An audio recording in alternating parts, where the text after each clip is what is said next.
right, ladies and gentlemen, it is Wednesday, December 16th. It's about 2:30 here p.m. in San Diego, California. And wow, me oh my, I really could not overstate how excited I am right now to talk to this gentleman. He is the former WEC champion. He is the former UFC champion. But more than that, guys, you're talking about one of the most exciting fighters to ever grace the stage. Anthony Showtime Pettis, thank you so much, man, for this. Really appreciate it. Thank you, bro. Thanks for having me on. This is like a dream. I'm 23 years old. I've been following fighting since I could turn on the TV myself. I was watching the WEC days at like 6, 7, 8 years old, and you were one of the guys I grew up watching. I learned the sport from you, and to do this is like an honor. So seriously, it's another interview for you, but thank you. This is everything to me. Appreciate it, man. Thank you. You make me feel old. No, because you got started young. That's a big difference. Definitely. You got started young. So first of all, how much more are you enjoying Fight Week now that you're at like 170? Oh man, it's heaven. You know, I woke up on weight. I was 172 last night. So there's no weight cut involved when I'm fighting at 170. I get to be healthy. I get to be energetic. I get to be myself. I would imagine there's still some pros to fighting at 45. You feel maybe a little lighter, a little bouncier, maybe, but ultimately that natural feeling has to surpass any pro that you've ever dealt with at 45 or 55, right? Yeah, I think 45. I'd never do that again, man. Honestly, 45 was like a stretch, and I went way down and wait for that. You know, but it was for a title shot. You know, I was hungry. Yeah. I wanted to be a champ again.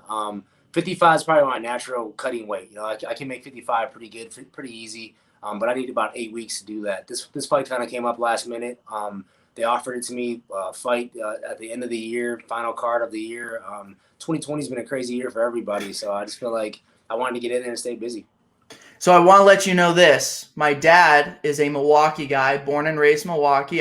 Although I'm San Diego born and raised, I've been to Milwaukee 16, 17, 18 times in my life. I got a love for the city.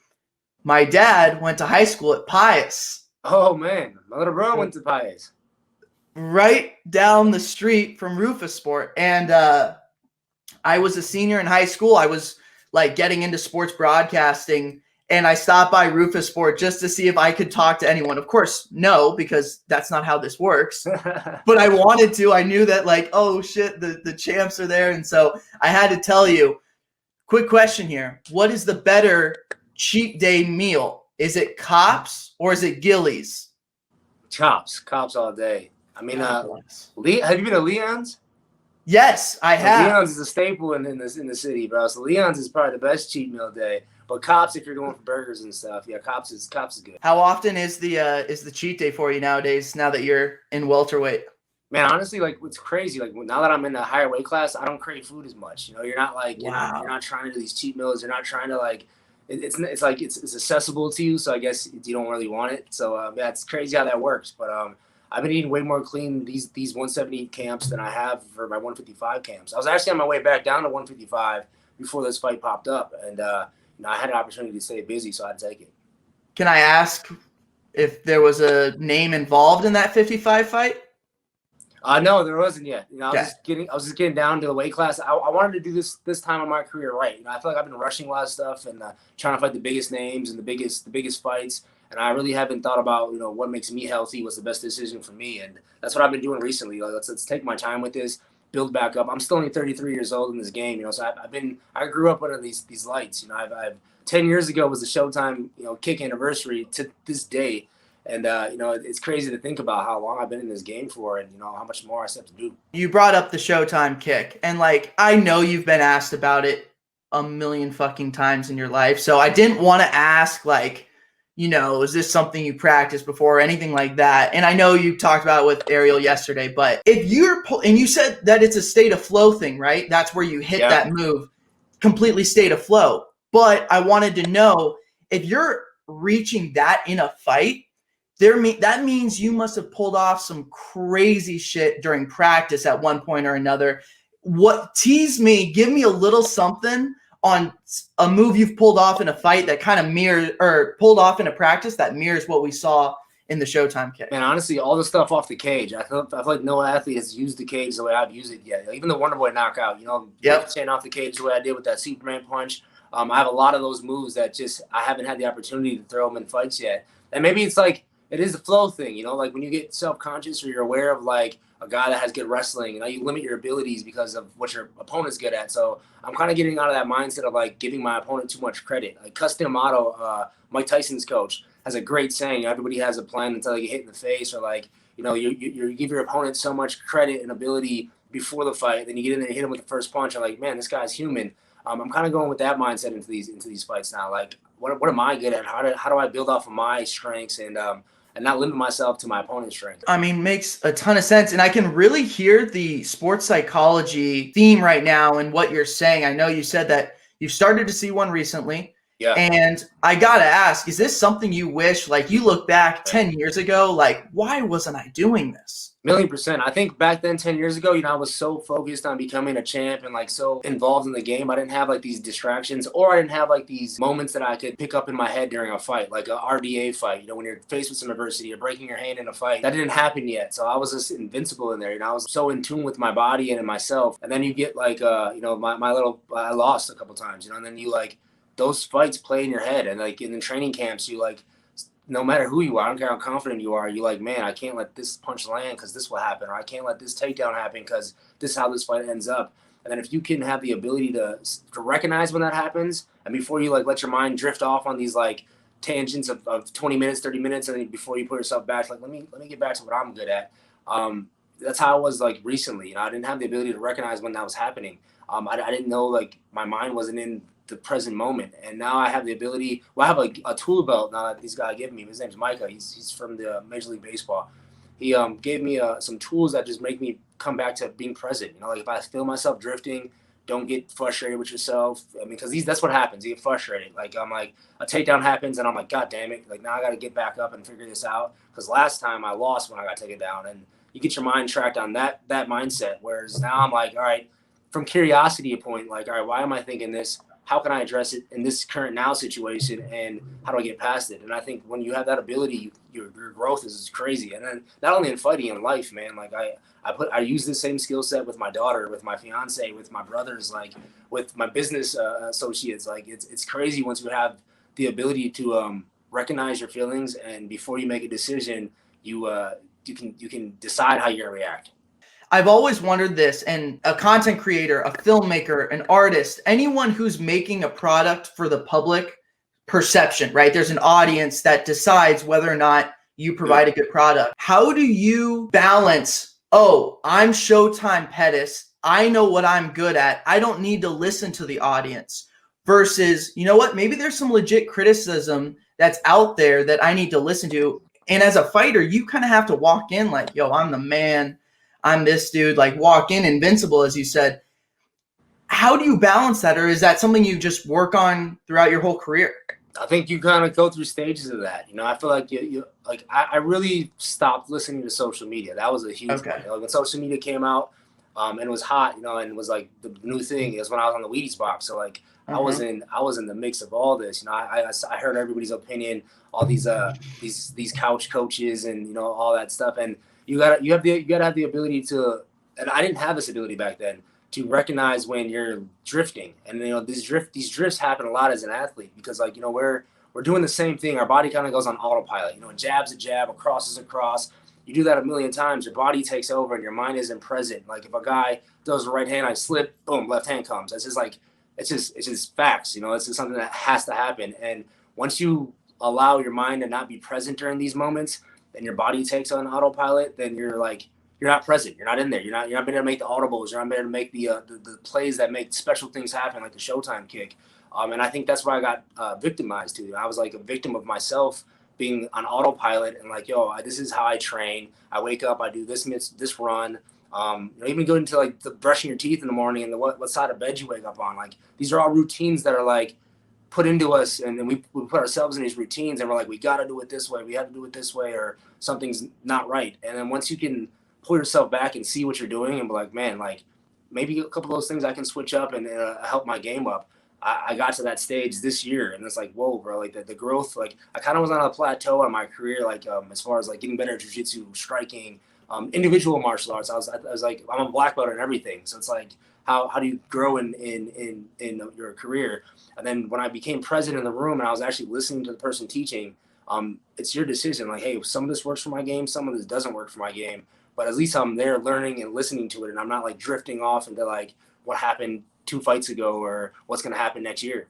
Want to get into the business side of things. You made a huge announcement this week. Showtime Entertainment getting underway, and you're going to serve as like kind of a marketing agency, correct, for younger fighters and help them make a name for themselves. Is this something you knew you would do when you were 24 years old? Did you always know, oh, I want to do more than just be a fighter. I want to be more than a champion. I want to help the next generation. Or when did you have that epiphany of, you know what, I need to leave a legacy in another way? When did this happen?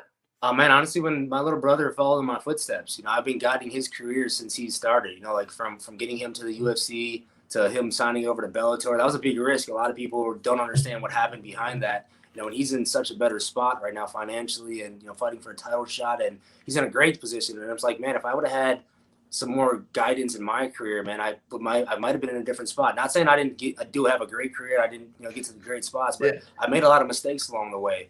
And I learned from the mistakes, and I kind of show him that path. And I'm like, all these fighters are kind of stuck choosing between managers that aren't really in the fight game. They're there for the money side of the fight game. And MMA is so easy to get into. There's so many managers that pop up and all over the place that don't really have the experience that comes necessary with what position they hold.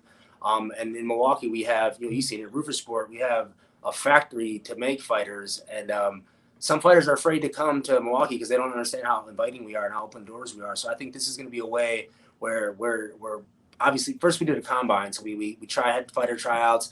We had 150 guys try out. We signed about 80 of them.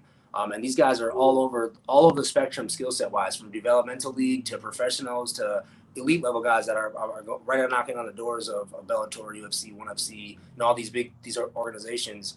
And then I'm putting my Showtime Fight series together, which is a fight promotion out of Milwaukee. So I'll have a place to cultivate their skills, get them built up, and we're going to be in control of who they fight at a younger stage.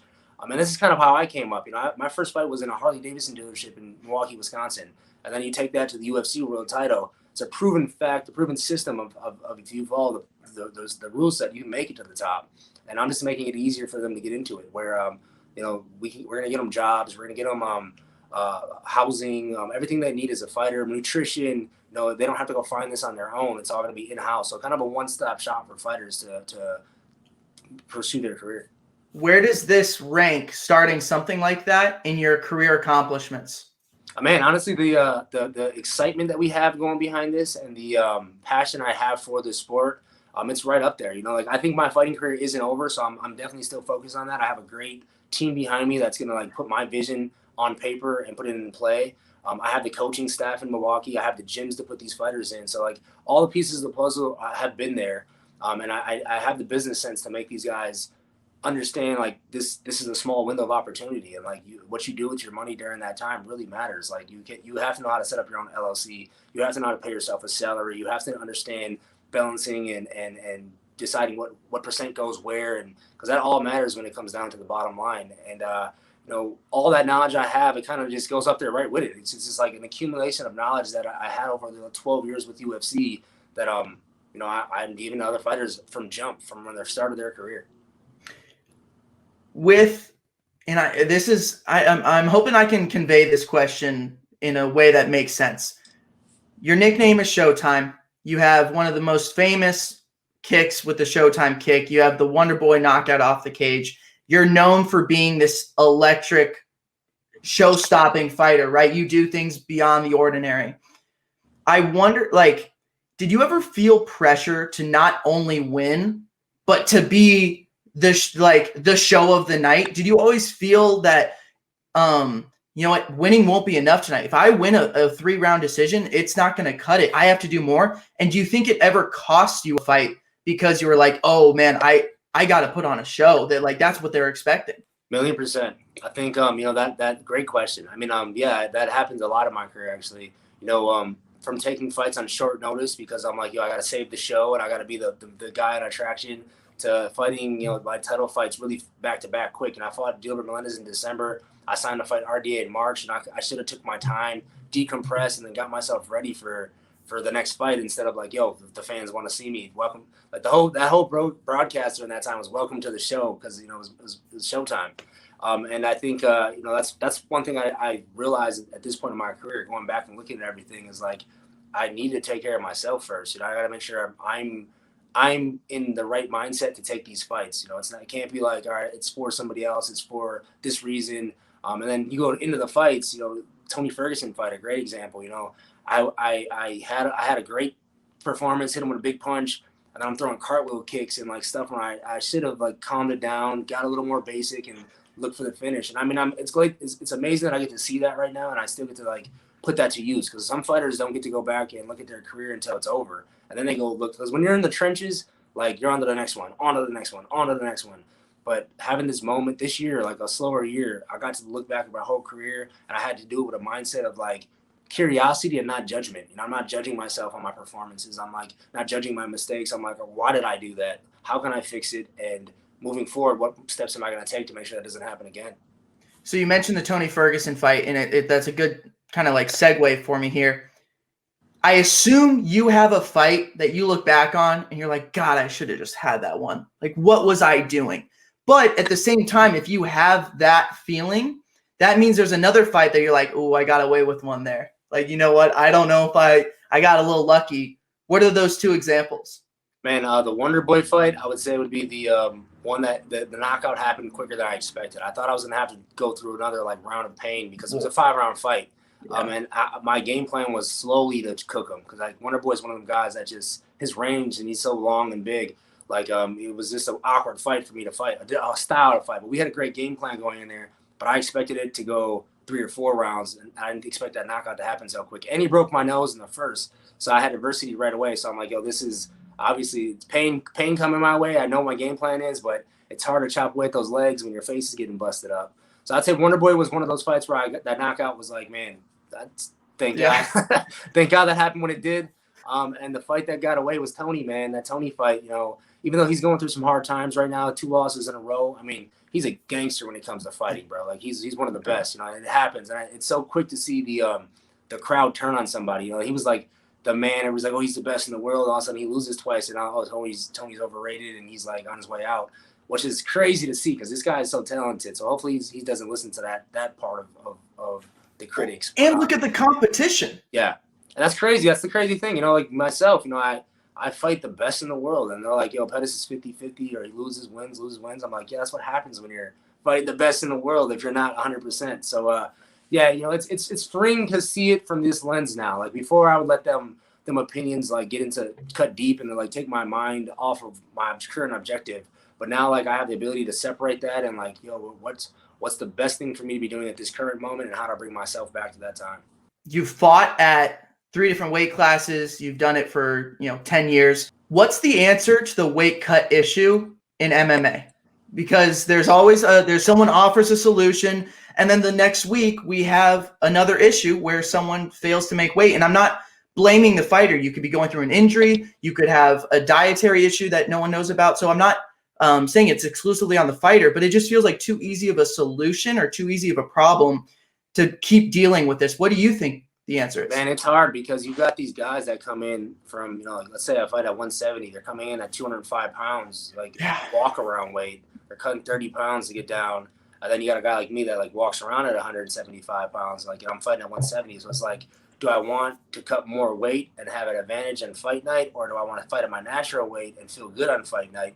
And that's like the $1 million question. And some guys have great results when they cut a lot of weight and they rehydrate and they use their size in the octagon, because that's definitely an advantage. When you got 30 pounds on somebody, it's easier to hold them down than when you're the same weight class as somebody.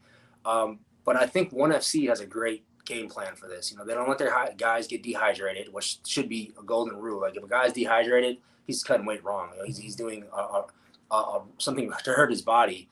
And I've done that before. Like before USADA, we were allowed to get IVs after a weight cut. So like we would cut 15 pounds the night before. IV back up, and we're back to normal weight class. But now there's no IVs involved, so like, you got to be smart about these weight cuts, these weight approaches. There's good companies out there, like the guy I'm working with now, Eric Pena, has a great system for rehydration and getting you like to the right weight without dehydrating yourself. But if the organization doesn't change the rules, fighters are going to find a way to keep biting at that mark of like, how big can I get between camps and make it down. I got you for one more minute. I got 2 questions though, if that's all right. The first one I'm going to say is, I know you've mentioned the sobriety heading into this fight being kind of a big difference probably from what you're used to. If we don't mind though, can we turn back the clock? I want to know what the best post-fight after party has been for you. There's got to be one that just stands out and you're like, oh man, that thing was like lit up. Man, after I beat Gilbert Melendez here in Vegas, it was my first title defense. I was at Mandalay Bay. It was when the light nightclub, it was like just opening up. I walk in, they have like all my fights playing on the TVs, like a big entrance arena. It's like, the champ is here. I walk in, I got the belt on, bottles of champagne. I felt like the man, bro. It was like this movie scene. Everybody's like, all my friends are there, pictures getting taken. And the crazy thing is, like, that doesn't have to stop just because like you're not drinking or smoking. Like, that's like the thing I talked about drinking and smoking was like not being present, and that's what that does for me. Like, you can still have a celebration drink and not like get caught on that spiral, because like as fighters, we're in training camp or we're not in training camp. And we're not in training camp, our lifestyle is way different than when we are in training camp. And that's what I'm recognizing. Like, the ability for me, like going golden cold turkey was the best thing I could do, because now I actually can look at it from the lens of being sober. I'm like, man, I was doing these roller coaster rides with my life, and like I would be either drinking for depression or drinking because I'm celebrating, but both senses are not the right way. It's like you're not present in the moments. I'm not building my career up. And at this stage of my career, I just want to be doing everything that's going to help me get better. Beautiful. So I'm going to combine my last question, because I was going to do a question about the couch coaches, which drives me crazy because, one, I love podcasting about the fight game, right? I love it, but I'm not a fighter, man. Like, what am I going to do to criticize or say like, yo, Pettis, I don't know what he's doing in there. He should be doing this. Who am I to say? I'm not the one getting punched in the face. So I'm going to combine the 2 questions a little bit. It's a little bit about couch coaches, a little bit about journalists. As a guy who's at the beginning of his own career trying to get into, the MMA boxing fight game business, is there a pet peeve of yours from journalists that I can avoid?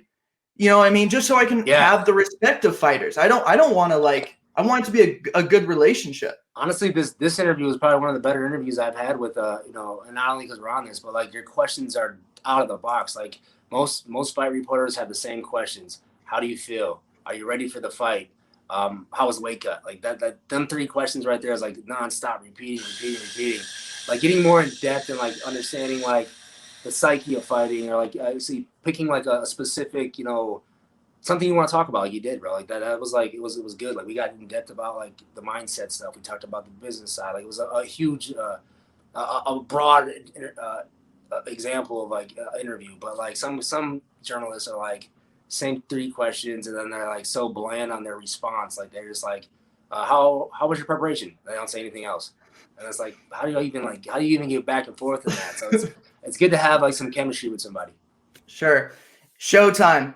God bless you, brother. I took you for 2 minutes longer than I said I would. So I greatly appreciate the entirety of this time. Just the best of luck this weekend. I have no doubt you'll put on an epic show. I really, really hope we could do this again whenever it may be, because you're one of the best, man. Really, really appreciate it, bro. Thank you, man. Thanks for the time. Yep. Good luck this week, champ. Later.